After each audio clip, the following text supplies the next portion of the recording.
Assalamualaikum warahmatullahi wabarakatuh.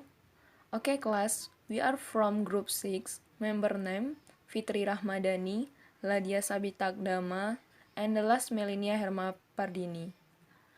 We will explain material about leasing. And the first material will explain by me. Definition of leasing. Leasing was originally known in the United States, which comes from the word leasing, which means to rent. Can also be interpreted as corporate financing activities in the context of providing capital goods that can be used within a certain period of time. Payments are made regularly and can also become the property of the company to extend the time based on the remaining money and have been through mutual agreement. So the lease is an agreement between the owner or leaser and the customer or lease. The leaser will provide the goods that will be used by the lease as capital. Then for the leaser's imbalance in the form of payment and rent by the lease within a certain time. Jadi, pada awalnya leasing ini dikenal di Amerika Serikat, yaitu berasal dari kata lease, yang berarti menyewa. Leasing dapat diartikan juga sebagai kegiatan pembiayaan perusahaan dalam rangka penyediaan barang-barang modal, yang dapat digunakan dalam jangka waktu tertentu. Pembayaran dilakukan secara berkala dan juga bisa menjadi hak milik perusahaan untuk memperpanjang waktu berdasarkan sisa uang yang ada dan telah melalui kesepakatan bersama.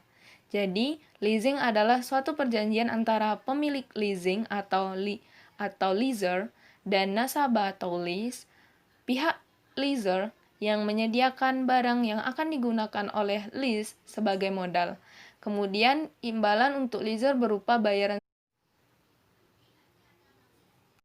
Point B, the types of leasing companies.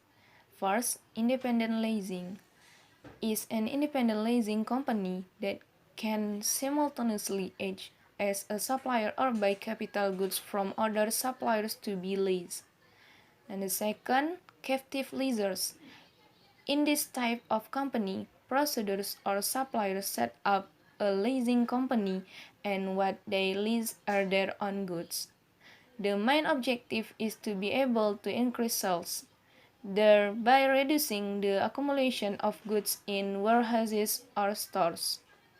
And the last, lease broker. This type of company works only to meet the lease's desires to acquire capital goods to the leaser to be leased. So, in this case, the lease broker is only an intermediary between the leaser and the lease. Jadi ada beberapa jenis-jenis perusahaan leasing. Dibagi menjadi 3 kelompok. Yang pertama, independent leasing, merupakan perusahaan leasing yang berdiri sendiri dapat sekaligus sebagai supplier atau membeli barang-barang modal dari supplier lain untuk dileaskan atau disewakan. Dan yang kedua ada captive leaser. Dalam perusahaan jenis ini, produsen atau supplier mendirikan perusahaan leasing dan yang mereka leaskan atau sewakan adalah barang-barang milik mereka sendiri. Tujuan utamanya adalah untuk dapat meningkatkan penjualan sehingga mengurangi penumpukan barang di gudang atau toko mereka tersebut. Dan yang terakhir ada lease broker. Perusahaan jenis ini kerjanya hanyalah mempertemukan keinginan leasee untuk memperoleh barang modal kepada pihak leaser untuk dileaskan atau disewakan. Dalam hal ini, lease broker hanyalah sebagai perantara antara pihak leaser dengan pihak leasee. Point C, leasing financing mechanism and techniques. Finance lease. Financing techniques according to this finance lease. The leasing company as the leaser in the party that finance the provision of capital goods. The lease usually selects the required capital goods and on behalf of the leasing company. As the owner of the capital goods places orders, checks, and maintains the capital goods that are the object of the lease transaction. During the lease term, the lessee makes residual value payments. If any, this will include the return on the cost of the capital goods being financed as well as the interest, which is the income of the leasing company. From the above understanding, it can be concluded that a financial lease, or sometimes call it a full pay, out lease, is a form of financing by means of a contract. Mekanisme dan teknik pembiayaan leasing. Sewa pembiayaan atau finance lease. Teknik pembiayaan menurut finance lease ini, perusahaan leasing sebagai leasers adalah pihak yang membiayai penyediaan barang modal. Penyewa guna usaha atau leasing biasanya memilih barang modal yang dibutuhkan dan atas nama perusahaan leasing. Sebagai pemilik barang modal tersebut, melakukan pemesanan, pemeriksaan serta pemeliharaan barang modal yang menjadi objek transaksi leasing. Selama masa leasing, lessee melakukan pembayaran nilai sisa atau residual value. Kalau ada, akan mencakup pengembalian harga perolehan barang modal yang dibiayai serta bunganya, yang merupakan pendapatan perusahaan leasing.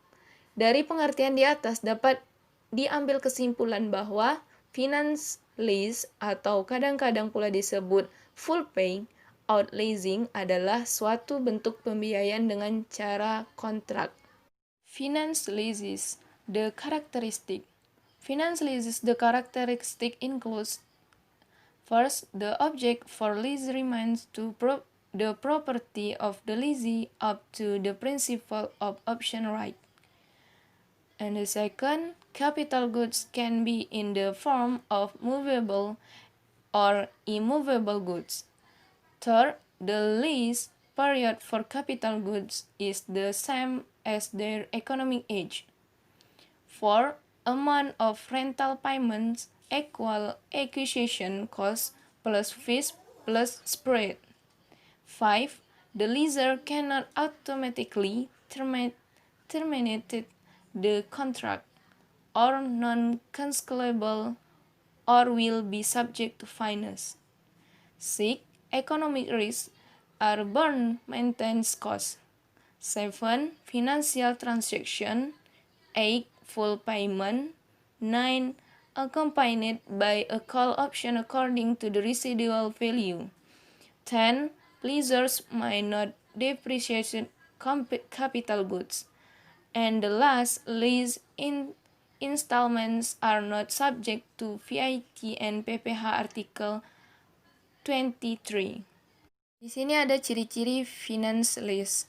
Yang pertama adalah objek leasing tetap miliki leaser sampai dilakukannya hak opsi. Yang kedua, barang modal bisa dalam bentuk barang bergerak atau tidak bergerak. Yang ketiga, masa sewa barang modal sama dengan umur ekonomisnya. Yang keempat, jumlah lease payment sama dengan jumlah biaya perolehan ditambah biaya-biaya lainnya dan ditambah spread. Yang kelima, leasers tidak dapat secara sepihak mengakhiri masa kontrak atau non-cancelable atau akan dikenakan denda. Yang keenam, resiko ekonomisnya misalnya biaya pemeliharaan ditanggung lessee. Yang ketujuh, transaksi keuangan. Yang kedelapan, full payout. Yang kesembilan, disertai hak opsi beli sesuai dengan residual value. Yang kesepuluh, leasers tidak boleh menyusutkan barang modal. Dan yang terakhir, angsuran leasing tidak dikenakan PPN dan PPh pasal 23. Okay, class, this material from me, and the next material explained by Fitri Rahmadani. Finance lease can be divided into the following types of transaction. 1. Direct financial leasing. Lease transaction in the form of direct financial lease, after referred to as the rules of simply direct lease, a form of lease transaction in which the leaser buy an item at the request of the leased and simultaneously leasing the item to the leased in question. The specification of the goods to be leased, including pricing and determination of supplier, can be carried by the lease.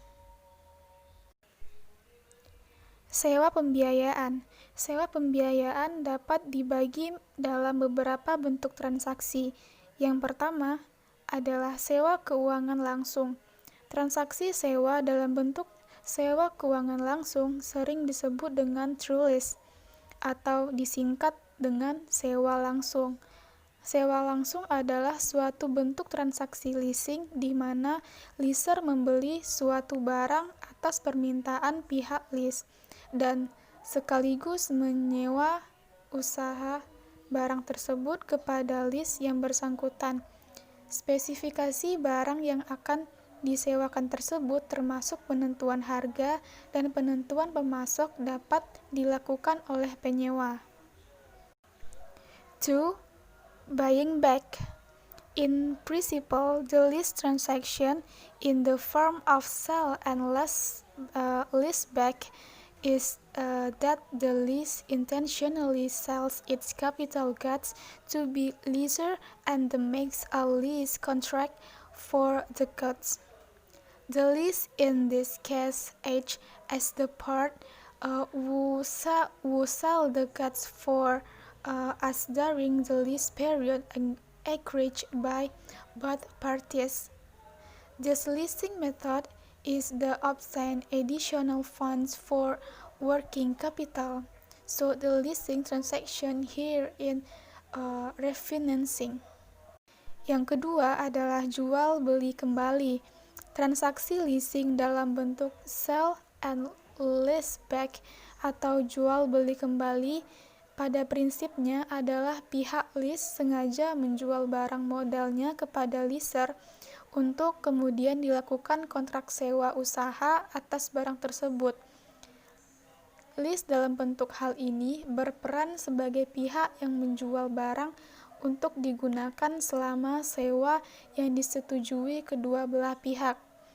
Metode leasing ini dilakukan untuk memperoleh tambahan dana untuk modal kerja. Jadi, transaksi leasing ini bersifat refinancing.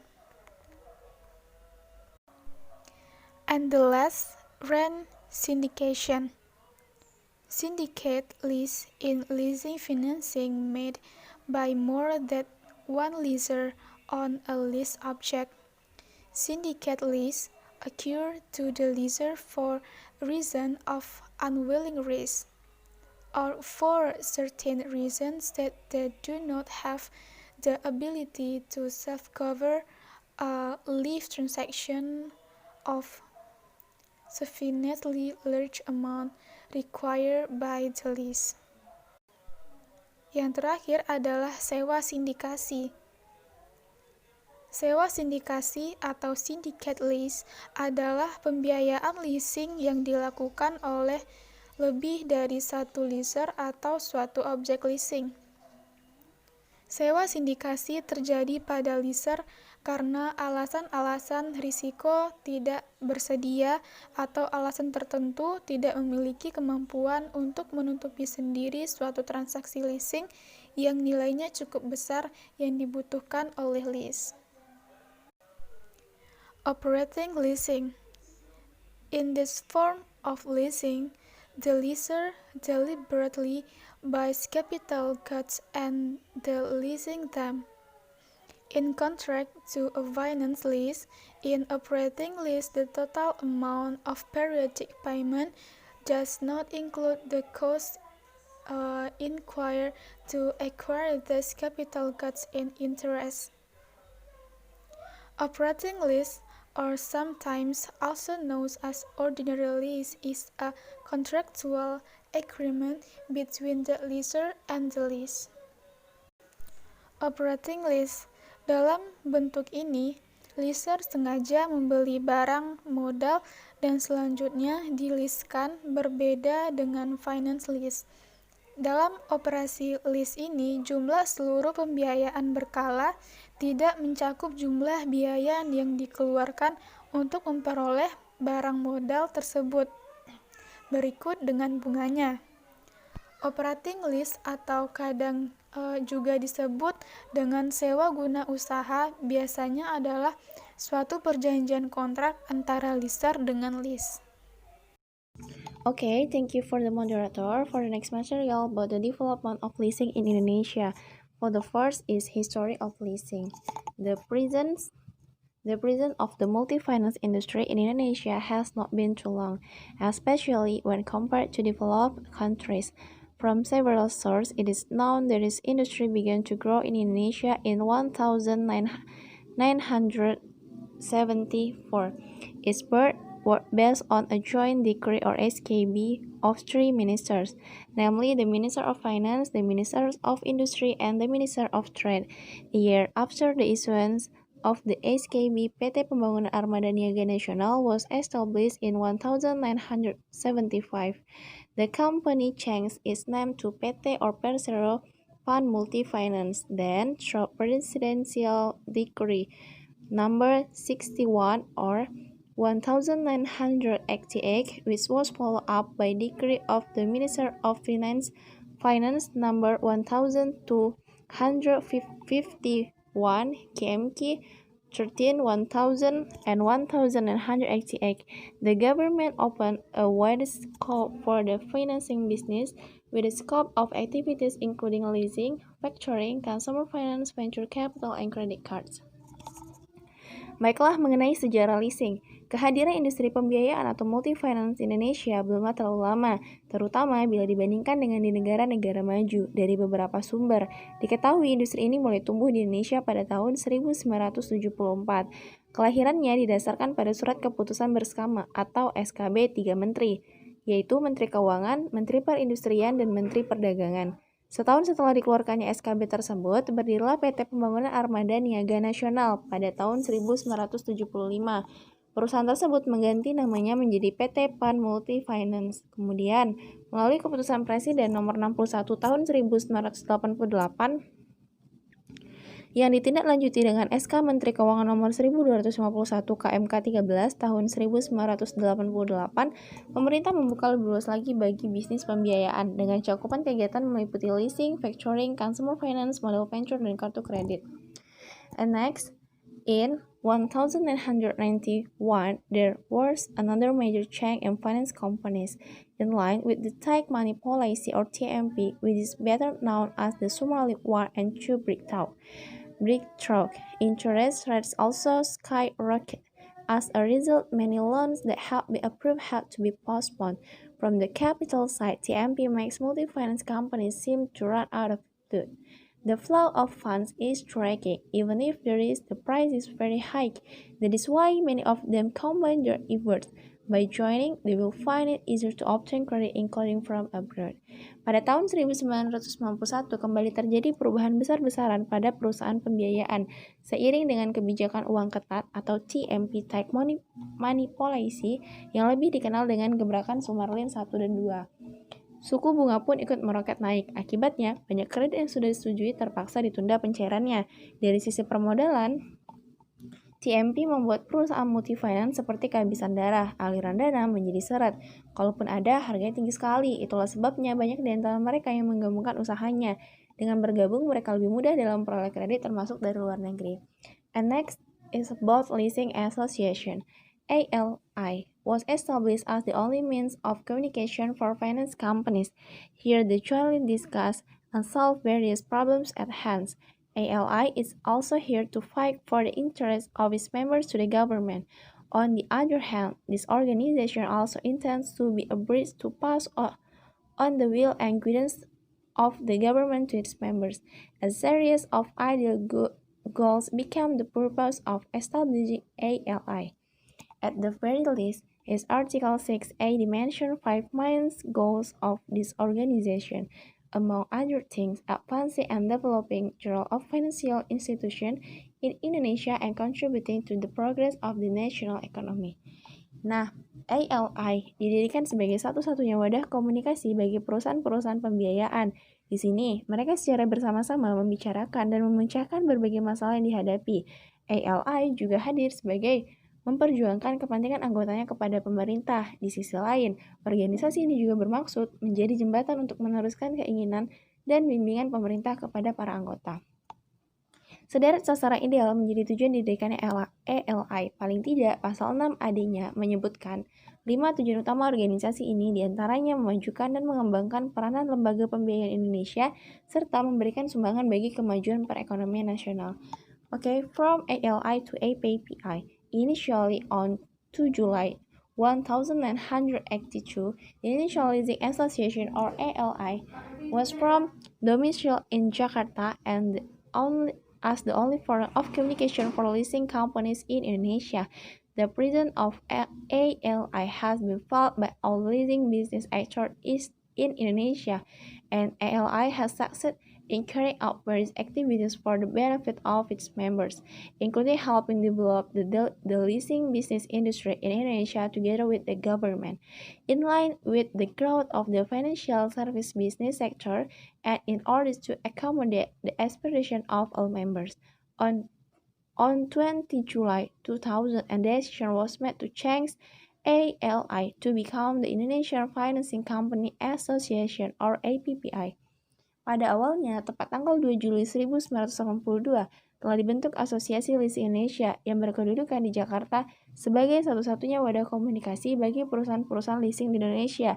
Kehadiran ALI telah dirasakan manfaatnya oleh seluruh pelaku usaha leasing di Indonesia, dan ALI telah berhasil melakukan berbagai aktivitas guna kepentingan para anggotanya, termasuk membantu pengembangan industri usaha leasing di Indonesia bersama pemerintah.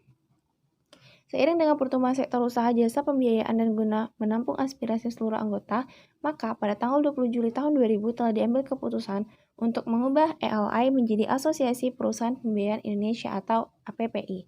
And next, the decision above is in line with the members' business accession as a finance company that can carry out business activities, leasing, factoring, consumer finance, and credit card. In its development or 21 December 2000, the Indonesian Factory Association or AFI has also joined IPPI in accordance with the purpose of its establishment. IPPI and the government continue to strive to contribute and play a more meaningful role in improving the national economy, especially in the financial service sector. Baiklah, keputusan di atas sejalan dengan keberadaan usaha para anggota sebagai perusahaan pembiayaan yang dapat melakukan aktivitas usaha, sewa guna usaha atau leasing, anjak piutang atau factoring, pembiayaan konsumen atau consumer finance, dan kartu kredit atau credit card. Dalam perkembangannya, pada tanggal 21 Desember tahun 2000, Asosiasi Factoring Indonesia atau AFI juga telah bergabung ke dalam APPI. Sesuai dengan tujuan didirikannya, APPI bersama pemerintah terus berupaya memberikan andil dan peran lebih berarti dalam peningkatan perekonomian nasional, khususnya pada sektor usaha jasa pembiayaan. Okay, I think that's all of the material about the history of leasing. Thank you for your appreciation, and back to moderator. Okay, thank you for your attention, class. Sorry for any mistake. Assalamualaikum warahmatullahi wabarakatuh.